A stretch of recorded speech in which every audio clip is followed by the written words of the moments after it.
So what's the Grape Explorer talking about today? Well, we are venturing into an area that brings up a lot of passion for me because I'm very much into history and the history of wine. We're going to talk about an area called Lebanon.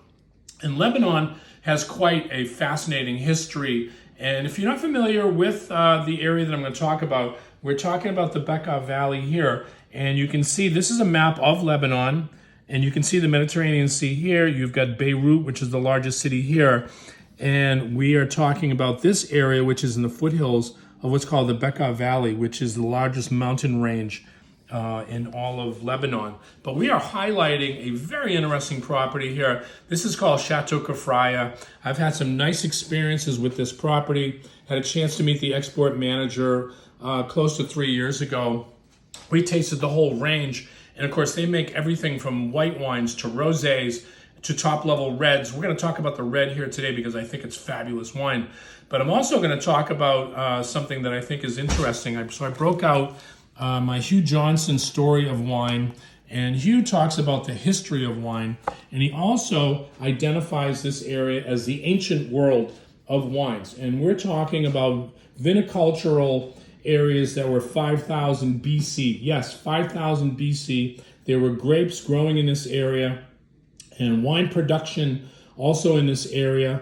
And one of the, what we call, this is old world, but again, we're going to identify this as ancient world. And we're not done talking about this ancient world. You're going to see some other videos down the road because again, I love history and I love the history of wine. And it's good to know that there are such places that people might not know these wines. They might say, Lebanon, I'm not familiar with these wines. Well, they do have what we call Bordeaux varietals blended in with Rhone varietals. So this wine right here is 50% Cabernet Sauvignon, but what they do blend in also is Syrah, Mourvedre, and Cinsault. Those are three of the most important varietals in all of the Languedoc region as well as the Rhone Valley. And when you combine that with Cabernet Sauvignon, these wines become a beautiful expression, especially with that minerality of the mountain range that's existing there. One of the other wineries in Lebanon that I wanted to highlight, which I think is fabulous, and I've had the privilege of meeting, was Chateau Musar.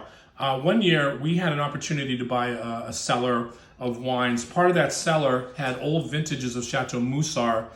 We're going back now in 1981, 82, 83, 84 vintage.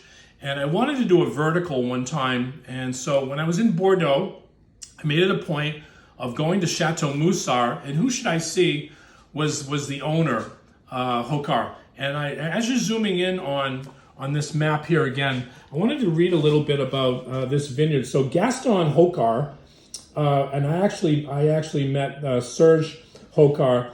They started this winery in 1930 because he met Ronald Barton, yes, of Barton fame, Levo Barton in 1941. He was stationed in Lebanon in World War II and became friends there with the Hokar family and convinced the Hokars that this could be a great place to create wine. And he contacted Emile Pignot, who was one of the leading wine professors in Chateau Bordeaux, and wanted to know if they could do a study and a research on making wine. So Hokar actually told me the story of their first vintage when they were bringing the grapes down from this mountain range, this Beqaa Valley. And he was actually getting fired at by guns that were coming in from the mountains trying to actually kill him as he was bringing grapes down to the winery for press. Of course, they didn't have a winery in the top of the mountain, but the grapes were growing up there. And I said, I was shocked. I said, I don't understand. Why were they firing bullets at you? And he said, they did not want us to succeed. They did not want us to make wine. So they obviously were trying to provoke us to do everything that we could. But we fought on. We wanted to make sure that we were making wine. And he said, my first vintage, I'll never forget that we actually suffered that type of a casualty in making wine, but it gave us even more of a passion to make great wines. And of course, I was taken aback by this story. He's no longer with us. The children are now running the property, Chateau Musar. Fabulous property. and very, very expensive. So if you want to get a good quality, good value wine from Lebanon, this is the ticket right here though, the Chateau Kefraya. I wanted to zero in on this wine because again, I've had some good experiences with tasting these wines. These are beautiful expressions of wine if you like that mineral component to the wine. Again, this is a Grape Explorer talking about great, great areas of the wine world.